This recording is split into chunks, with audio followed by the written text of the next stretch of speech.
আলহামদুলিল্লাহ দেখতে দেখতে ম্যারিড লাইফের 6 বছর হয়ে গেল এবং আমাদের এই 6th অ্যানিভার্সারিতে আমরা কিভাবে করে আমাদের সারা দিনটা কাটালাম এবং আমরা এই দিনে কি করলাম সব কিছুই থাকবে এই ভিডিওতে। আপনাদের সবার সাথে শেয়ার করব যে আমার এই সুন্দর দিনটা আমি কিভাবে সেলিব্রেট করেছি। যদিও সেলিব্রেশন বলতে ওরকম কোনো চিন্তাভাবনাই ছিল না, তারপরেও কিন্তু অনেক টাইমে আপনি চিন্তা না করলেও অনেক কিছুই আনএক্সপেক্টেডলি হয়ে যায়। 6 বছর যেহেতু হয়ে গেছে আর ফেসবুকে তো টুকিটাকি সব কিছু আপলোড করা হয়, তো একটা মেমোরি আসলো যে আমি মেহেদি দিয়েছিলাম বিয়ের আগে, তো মেহেদিটা দেখে আমার কেন জানি আজকে হঠাৎ করে ইচ্ছা করলো যে তাহলে আজকে নিজেও হাতে একটু মেহেদি দেই। কারণ অনেকদিন হয়েছে ওভাবে করে মেহেদি দেই না, ইভেন আমি ঈদের সময়ও মেহেদিটা দেই না।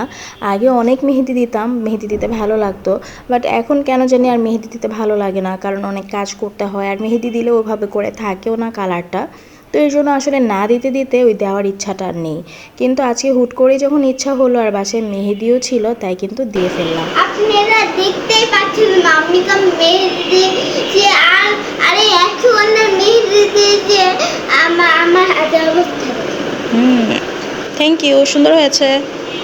আর এই তো আমার মেয়ে কিন্তু আমাকে খুব সুন্দরভাবে ডান হাতে মেহেদি দিয়ে দিয়েছে, কারণ আমি যেহেতু ডান হাতে মেহেদি দিতে পারছিলাম না, তাই ও কিন্তু আমাকে হেল্প করেছে। আর এটা কিন্তু একটা ব্লেসিং, আর মেয়ে কিন্তু আমাকে অনেক কাজে হেল্প করে, যেটার জন্য আমার অনেক ভালো লাগে। সকালবেলা ঘুম থেকে উঠেই তারপর নিজের জন্য একটু কফি বানিয়ে নিলাম, বারান্দায় বসে বসে নিজের কফিটা এনজয় করলাম।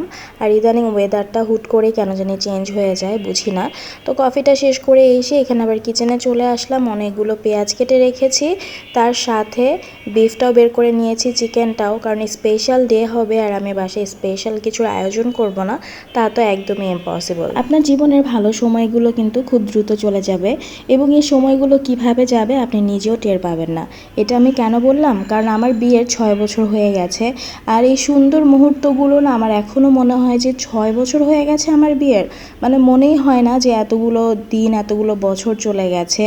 আর ওর সাথে আমার বিয়ের 6 বছর হলেও আমাদের পরিচয় কিন্তু অনেক আগের থেকেই। আর আলহামদুলিল্লাহ যে এত বছর পরিচয়ের পরে দেন এই মানুষটাকে পাওয়া এবং এই মানুষের সাথে খুব সুন্দরভাবে নিজের জীবনটাকে সামনের দিকে এগিয়ে নিয়ে যাওয়া, দুজনকে বুঝতে পারা বা বুঝেই সংসারটাকে সুন্দর করা, এটা কিন্তু অনেক ইম্পর্ট্যান্ট একটা জিনিস। কারণ দুইজন মানুষ যখন একত্রিত থাকবেন তখন আপনাদের মধ্যে কথার একটু অমিল হতেই পারে, একটু খুনসুটি হতেই পারে, কিন্তু আপনাদের সেটা ম্যানেজ করেই চলতে হবে এবং আপনারা যখন ম্যানেজ করা শিখে যাবেন তখন কিন্তু আপনাদের লাইফটা অনেক সুন্দর হয়ে যাবে। জীবনের এমন অনেক পর্যায়ে আসে যখন আপনাকে অনেক স্যাক্রিফাইস করতে হয় এবং স্যাক্রিফাইস করা যখন শিখে যাবেন তখন কিন্তু আপনার জীবনটা অনেক সুন্দর হয়ে যাবে।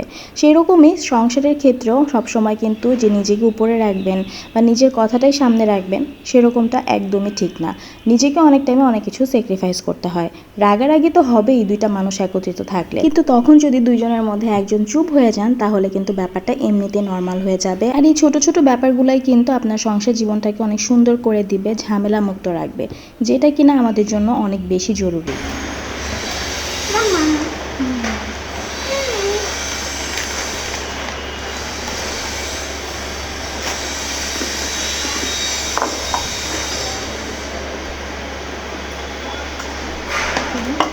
আপনাদের সাথে অনেক কথা বললাম আর কথা বলতে বলতে অনেকটা কাজও কিন্তু আমি সেরে নিলাম। বিকেলের নাস্তা একটু পেঁয়াজ আলুর চপ বানাবো, তাই এটার জন্য আমার যা যা লাগবে আমি সব কিছু রেডি করে রেখেছি। তারপর দুই মা মেয়ে মিলে বারান্দায় চলে গেলাম। বারান্দায় যেয়ে দেখলাম অনেক সুন্দর বাতাস, সেই সাথে অনেক সুন্দর রোদ।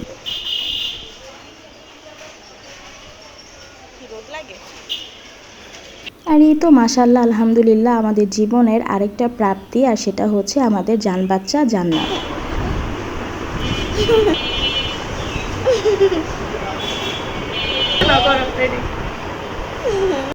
জান বাচ্চা আমাদের জীবনে আসার পর থেকে আমাদের জীবনটা আরও বেশি সুন্দর হয়ে গেছে, আর এটার জন্য আমি আল্লাহ তাআলার কাছে সবসময় শুকরিয়া আদায় করি। আর আমার জান বাচ্চা কিন্তু আমাদের সুন্দর করে ভিডিও করে দিল, আর ভিডিও করতে যেয়ে সে তো হেসেই একদম শেষ হয়ে যাচ্ছিল।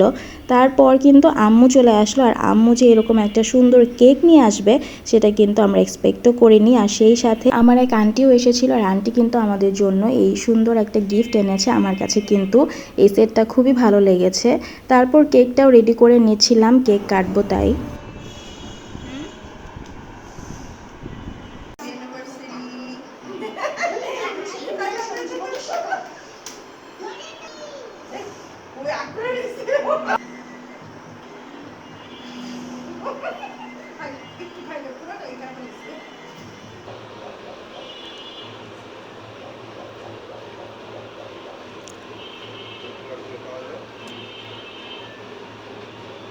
আম্মুরা আসবে দেখেই কিন্তু আমি বিকালের নাস্তার আয়োজন করেছিলাম।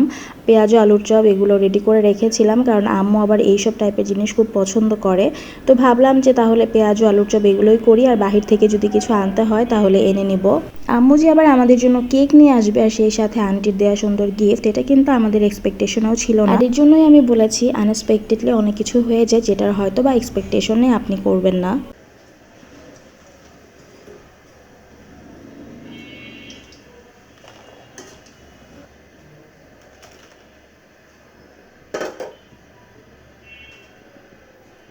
আমি এখানে আলুর চপগুলো ভেজে নিচ্ছি, পেঁয়াজও আমার ভাজা হয়ে গেছে।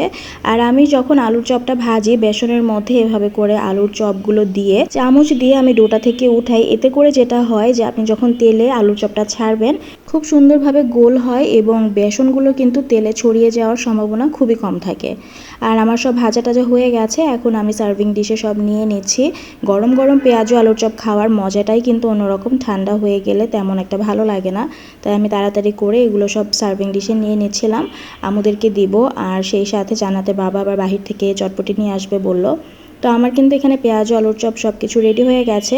তো আমরা সবাই মিলে সন্ধ্যার নাস্তাটা এনজয় করছি। আর এখানে জান বাচ্চা ও নানুদেরকে ওর কালেক্ট করা পয়সাগুলো দেখাচ্ছিল যে দেখো আমি এই কয়েনগুলো এখানে জমিয়ে রেখেছি। চটপটিও কিন্তু নিয়ে এসেছে আর জানাতের বাবা কিন্তু সার্ভ করে দিচ্ছিল। আর এখন আমরা এই মজার চটপটিটা সবাই মিলে খাবো। আর জান বাচ্চা তো নানুদেরকে পেয়ে অনেক খুশি, ওর খুশির কোনো সীমা নেই। তার মধ্যে সংসার তো দুইজনের লোক আন্টি আসলে ওকে বলছিল যে তোমার আবার এত কষ্ট করার কি দরকার আছে। তাই ও কিন্তু আন্টিকে বলেছে যে আসলে আমাদের সংসারই দুইজনের, আর এতে কষ্টের কিছু নেই। সো এটাই হচ্ছে একটা সংসারের সব থেকে বড় ব্যাপার যে আপনার হাজব্যান্ড আপনাকে বুঝবে, আপনি আপনার হাজব্যান্ডকে বুঝবেন। আসলে জান্নাতের বাবা আমাকে কাজের ক্ষেত্রে অনেক বেশি হেল্প করে, এটা আমি আগেও বলেছি। বাসায় কোনো গেস্ট আসলেও ও সবসময় ট্রাই করে যে আমাকে হেল্প করতে যতটুকু ওর দ্বারা পসিবল হয়। আর এই জন্য আমি সবসময় আলহামদুলিল্লাহ বলি, কারণ হচ্ছে যে আল্লাহ তাআলার রহমত আছে দেখেই হয়তো বা আমরা খুব সুন্দরভাবে আমাদের জীবনটা গুছিয়ে নিতে পেরেছি, খুব সুন্দরভাবে আমাদের সময়গুলো কাটছে। আর এভাবে করেই সামনের সময়গুলো অনেক সুন্দরভাবে যেন কাটে, এটাই দোয়া করি। সেই সাথে আমাদের জান বাঁচা তো আছেই আমাদের জীবনে।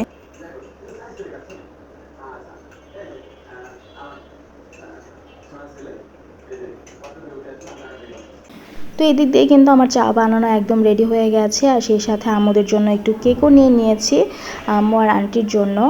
আর কেকটাও কিন্তু অনেক মজা ছিল, একদম সফট ছিল। জান্নাতের বাবা তো এমনিতে কেক খায় না, বাট এই কেকটাও অনেক পছন্দ করেছে এবং খেয়েছে। তো আমরা এখন সবাই মিলে গল্প করছিলাম আর সেই সাথে আমাদের সন্ধ্যার নাস্তার সাথে চাটাও এনজয় করছিলাম। তারপর আম্মুরা চলে যাচ্ছিল।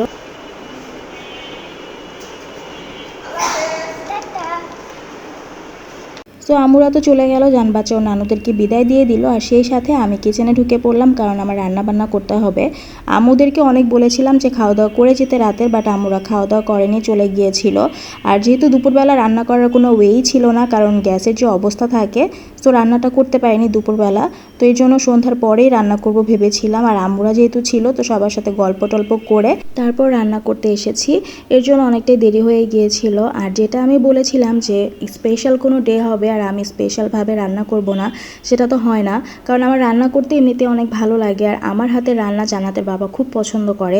ওর কাছে রেস্টুরেন্টের খাবারও ভালো লাগে না, কিন্তু ঘরের খাবারও অনেক বেশি পছন্দ করে, বিশেষ করে আমার হাতের রান্না তো অনেক পছন্দ করে। সো এর জন্য আমারও আসলে ওর জন্য রান্না করতে অনেক ভালো লাগে।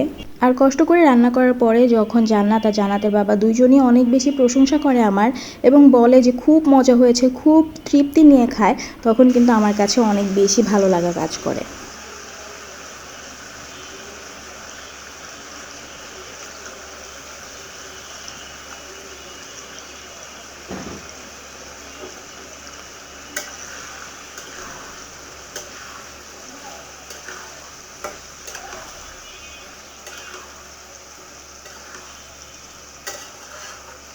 যখনই কোনো ওকেশন হয় বা সেলিব্রেশন টাইপের কোনো কিছু হয় তখন কিন্তু আমি নিজেই চাই যে বাসায় থেকে বাসার আমার রান্না করা কিছু তাদেরকে খাওয়ানোর জন্য বা খুব স্পেশালভাবে ওদের জন্য রান্না করার জন্য, যাতে করে ওরা নিজেরাও স্পেশাল ফিল করে এবং আমার কাছে অনেক ভালো লাগা কাজ করে ব্যাপারটা।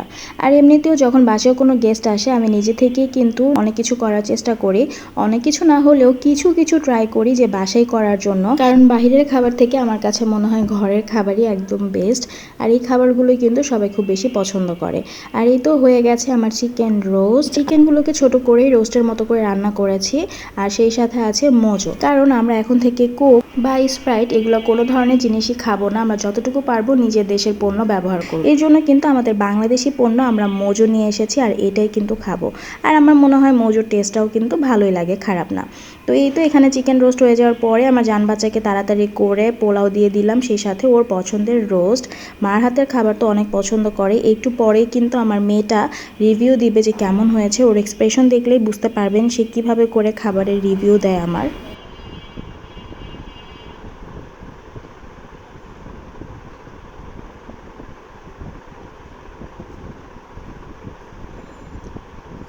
তারপরে আমি বাবা মা চলে দাঁড়িয়ে দাঁড়িয়ে ট্রেন বাচ্চা দাঁড়িয়ে